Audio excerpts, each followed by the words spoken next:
Welcome to Research Rocks. In this video, we will see how to install TeamViewer on Mac operating system. You can do same process Windows and Linux operating system. How to download and how to install TeamViewer in your operating system. Let's start as a demonstration. Before start the demonstration, please subscribe our YouTube channel Research Rocks. So simply open Google and just type here TeamViewer, enter. So search kind of link is display here. Look at this here, Windows, Android, TeamViewer, Mac downloader and rest of information is available. You just simply click on that particular link and here remote access and support. It's simply download this one, download for free.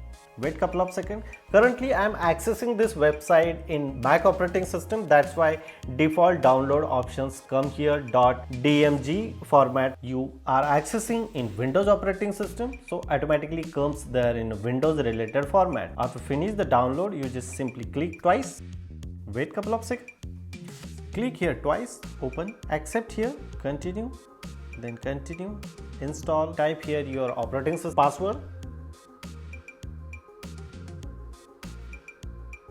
and it's very simple. Hope you like this video. Before leaving, please subscribe our YouTube channel and follow me on Instagram, same Research Rocks. Till then, Jai Hind, Vande Mataram.